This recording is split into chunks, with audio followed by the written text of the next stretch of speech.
Most people who know me know I don't have any trouble talking to strangers. Matter of fact, it's kind of embarrassing for my family. They're at the car waiting in the parking lot outside of IGA, and I'm taking my time getting there. And they wonder if they're ever going to get home.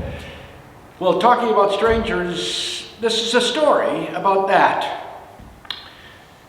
One noon hour, a couple of days after arriving in Puerto Escondido, Mexico, sitting by the small pool because it was too hot out at the beach, I saw a man come over to a table near me and opened a long and thin duffel bag.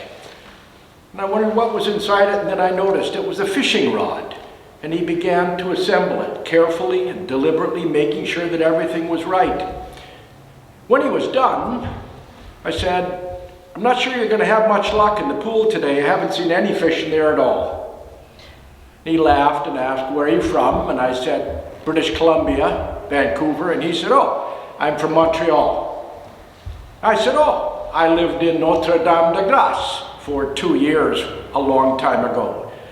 Anyway, good luck today fishing." And he got up and left, and I got up and left. Next day, around the same time and at the same place, there was a follow-up to the previous day's topic. I moved my chair over to his table, and we began to talk about what life was like in Quebec in the late 70s, that it was a tempestuous and tumultuous time. He said, "I wouldn't know, I was just a young boy at that time, and we lived in Lac Saint-Jean, about 150 kilometers north of Montreal." I said, "Where do you live now?" He said, "Downtown Montreal." "Oh, what did you do when you were working?" And he said, "Well, I was a doctor, and I'm recently retired." I said, "Recently retired? You're still a young man." He said, "Well, are you retired?" And I said, "Yes." He said, "What did you do?" I said, "I was a priest, pastor, and I'm not quite retired. I've discovered that being retired means you simply change from summer to winter tires and back again." He laughed and said, "So you're a retired priest and I'm a retired doctor." I said, "But why did you retire in your early 50s? He said, "I was just burned out. It was just getting to be too much for me, and because I had traveled a lot in the previous years, I decided I would travel, except that the effect of the pandemic made it impossible for me to travel. I was living alone. I have a daughter who's 21, but she doesn't live in Montreal. I was living alone in my apartment downtown Montreal by myself, and I wasn't only alone, I was lonely. I watched way too much Netflix. And part of the problem was that I had always struggled with depression, and it was made much, much worse by the lockdown. We only could get one person in an elevator at a time, or two at most, and everybody had to wear masks. I couldn't get out to see the few friends that I had. And I thought, well, at least when summer comes, this was last spring, he said, "At least when summer comes, I'll get a chance to be out and around." But I broke my ankle in the late of spring, and so ended up getting stuck in my place for the whole summer. Finally, I decided in the fall, if I'm going to be alone, then I want to be alone in some place warm. And so here I am down here in Mexico for 2 months. It was about that time that my son Chris joined the conversation, and they began to talk about travel, the two of them. They had done a lot of travel, each of them, and talked about how travel changes you and challenges you, and that both of them still need some sense of adventure and risk, a chance to grow by being with other cultures and encountering new people. It was a good conversation, and before we left, I don't remember who it was that suggested it, but we agreed that we would eat supper together, Steve and I. Chris had his own thing going. So at supper that night, at a little patio table away from the music and noise of the restaurant, he talked about how he used to be a Catholic, but now he's a Buddhist. I said, "Why did you leave Catholicism?" He said, "Well, I was disenchanted with the formalism of it, all the what seemed to me to be empty ritual practices. And then he said, I spent a month in Thailand in a Buddhist monastery studying under a master. I said, did you turn out to be a good Buddhist? He said, no, not really, because we disagreed on the concept of karma. The master said that karma means that what you do in this life impacts or influences what happens to you in your next life, in your next reincarnation. He said, I didn't agree with that. I told him that I thought karma was what we did in this life that influenced and impacted things that also happened in this life. And then he used this wonderful image of dominoes being set on their end and a row of them, and you hit one and it knocks over the second, the third, and brrrt, all the way around. He said, that for me is karma. I told him that Buddhist meditation and contemplation and individual interior spirituality has become very attractive and compelling for a lot of Christians, especially younger people who are tired of the institutional church and its roles and rules and forms. I also said that I shared some of that. I've become, as I got older, I've become less denominationally oriented and, I hope, more inclusive and expansive. That's not only in terms of GLBTQ people, but how the church teachings and practices, its rules and organizations and structures have led me to think in churches, congregations, we spend too much time and money and energy on maintaining buildings, on focus on survival rather than service. I said, I don't know if our congregation I serve will survive, but if it doesn't, I'd like it to go out with a bang in service to the community. We then shifted gears a little bit, and he talked about how, for him, love was at the center of everything. How we love people and love the world around us and are loved in return. And I said I agreed with that about love, but there was something a little bit more important for me, and that was the grace or generosity or kindness of God that is shown in forgiveness. When I said we forgive one another, both of us are liberated and set free from the thing that divided us, and we're able to love and care for each other again.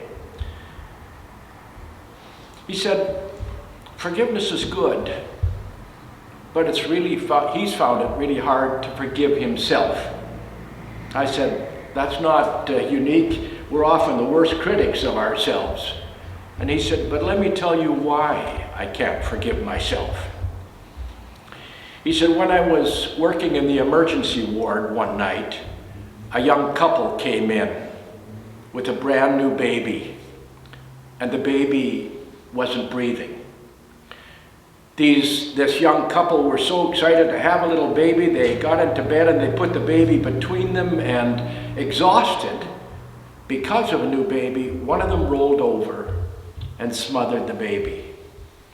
And once they realized that, they got up and realized the baby was struggling to breathe. They quickly got dressed in the car and drove to the emergency ward, and then came to see me. And I saw that baby, and I did absolutely everything I could, everything I tried to bring that baby back to life. And I couldn't. He said it was so hard for me to see them weeping and crying and completely out of control over this baby, and I couldn't bring this baby back to life. He said, when I left the hospital that night to go home, I was tormented by my failures, and I discovered that my bed was my worst enemy. When I went to bed then and night after, all I do is kept having nightmares about my failures, about that baby dying. And I just couldn't forgive myself for not being able to do what I wanted to do. It was a really hard story. I had tears in my eyes, and he did in his, and I said, I believe and trust that God forgives us for our failings, our weaknesses, even our inability to forgive ourselves. And so I got up and I said, because you're a former Roman Catholic, I hope this is okay with you. And I put my hand on his head and said, in the name of Jesus, I forgive you, your past. And he looked up at me, and tears in his eyes, he said, I really hope that works. We went back to our hotel, each to our respective rooms. And the next evening, Chris and I were coming up from the beach where we'd had some tacos and beer, and we're going to walk back to the hotel, but I said, no, I need to stop and get some souvenirs. It's interesting, on the street where our hotel was, it was about 3 or 4 blocks long, and it was blocked off at each end, and all the little markets that were there, the people brought out tables and moved some of their goods out onto the street. And it was lit up and it was walled off, so there were hundreds of people walking by, looking at things and trying to look for souvenirs, and we were 2 of those people.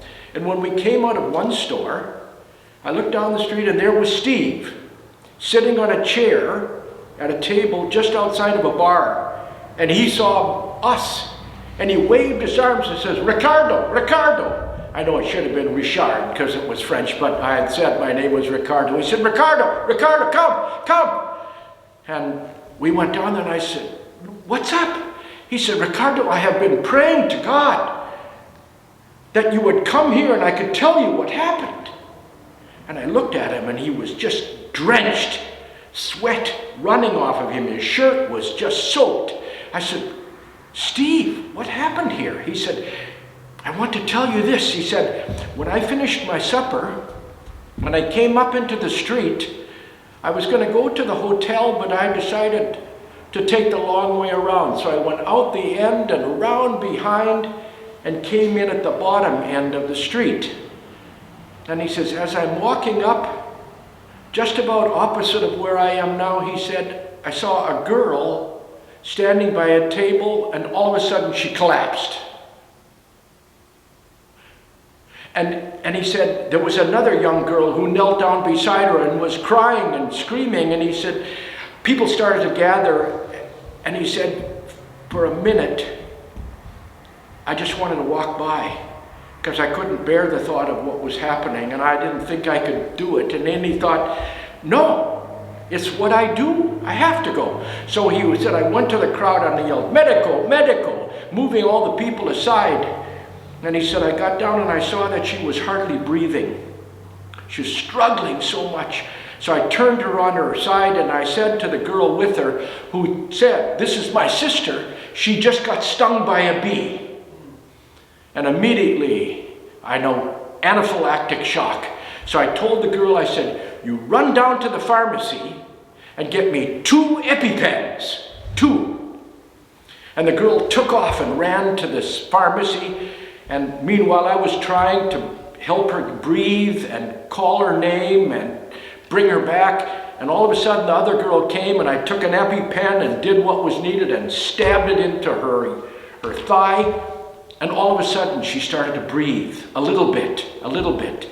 And we're calling out her name, trying to keep her awake and alert. And I said to her sister, we need to get your sister to a hospital now. Do you have a car? She said, no, but my family does, and they're all around here. He said, go get the car, take it to the end of the street, and we'll carry your sister down there. She said, we'll pick her up and carry her. He said, no, she's too heavy for you. So he looked around and he saw the market that was right there, the little marketplace. It had a wooden, a metal dolly there. And he went to the owner and he said, can we use your dolly? And he said, see. So he said, I brought the dolly down, we laid it down, we put her on the dolly, lying down with her bum on the flat part, and I picked up the other end and I started running down the street, and her sister was holding her feet off the ground. We bumped down this cobblestone all the way to the end of the street where the car was waiting. We put her in the car and I said, here's the second EpiPen, and he got it set. He said, if she stops breathing, you stab her again, just like you saw me do it. And off they went. And he said, after the car was gone, I came back here, I sat at the table and I ordered a mezcal. And he was drinking it, and I said, do you mind if we sit down and we have a mezcal too? And we did. And we began to try to have a conversation about this. What happened here? It was loud, because the music was really loud from behind us. My hearing aids were buzzing. We're trying to talk about what went on here. He was so frantic. And we were talking, what happened here? Was this karma? Was it fate? Was it meant to be? Was it just an accident or coincidence or providence that he was there at just the right time? And I said, I don't think it matters how we try and describe or capture what happened. Maybe we shouldn't even try to explain it or understand it. What mattered to me, and I said to him, what mattered that he was exactly the right person at exactly the right time in exactly the right place. And he did his duty, what he needed to do, and he saved her life. I said, God was in you and with you, bringing life out of death, which is what God always does, brings life out of death. I said, God's hand was at work in all of this, in you and in her sister. And I assured him that he would always be remembered by that girl and her family and by me. Because I told you, with or without your permission, I'm going to tell this story in a sermon when I get home. I said, and he said, that's okay. I can tell it if you want. You don't need my permission. I said, good, because I'm not asking for it. And after a bit more time of trying to talk him down and another glass of mezcal, before sending him back to his hotel, where I told him, your bed is not going to be your enemy any longer, I gave him a blessing for a good rest and a peaceful night. Now, I doubt that happened. I think he was too wired. He probably didn't sleep for a long time. Anyway, the next night, which was the last night Chris and I would be there, we were walking back to our hotel, and we heard someone call, Ricardo, Ricardo, from behind us. And I turned around, and there was Steve running toward us, holding up a piece of paper in his hand. And I said, what is it? What is it? He said, I walked past the market where we had gotten the dolly from, and the man called me over and said, a girl came and brought this to me to give to you if I saw you. Here it is. And I said, what does it say? He said, I'm too nervous and too scared to open it. What if she died like that baby? So, because I didn't have my glasses, I couldn't read it. Chris did. He opened it up and read. It was from the sister who told him how grateful she and her family and her sister were, because the doctor told them that if Steve hadn't been there at that time and done what he did, that girl would have died. And they would be forever grateful to him for what he had done. And I had to laugh. He said, the letter said, and we will pray for you all the time. I told him he should carry that letter around with him as often as he could, as close to himself as he could, to remind himself of what had happened, what he did to save her life, and take comfort and hope and joy from it whenever he was feeling depressed or lonely or lost or burned out, because he would never be alone again. That family would always be traveling with him. And I said, Chris and I will be with you all the time, and you will be with us no matter what happens, how long this comes, whether we ever meet again. We're part of each other's life now. We hugged, and in good French-Canadian fashion, we kissed each other on each cheek and then went our separate ways. So, questions for you. What happened that night?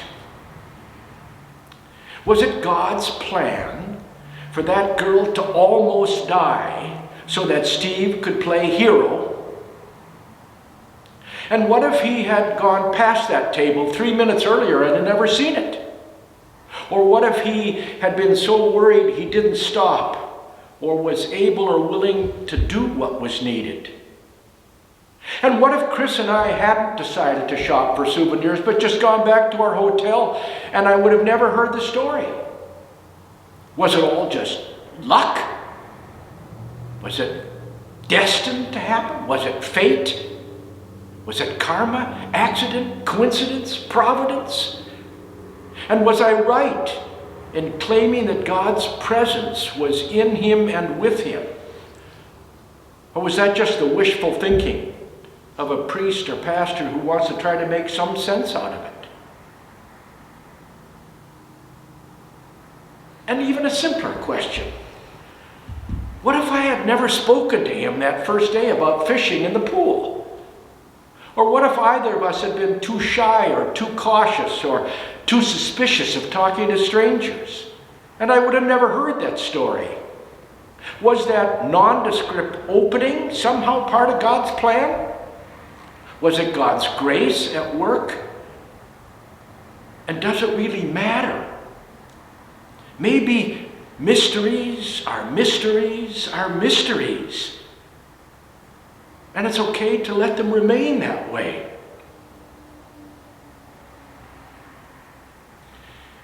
I heard this story from him, and you've heard me tell it to you. And now I leave it with you to think about it, mull over it, maybe come to some sort of understandings about it over this week. As for me, I will simply continue to be astonished and puzzled by God's grace-filled presence everywhere. And with that girl and her family. And I will always be grateful to Steve and grateful to God for Steve and for God answering his prayer that I would show up to hear his story, this story. And that I did show up and did hear it. And now have the chance to tell it.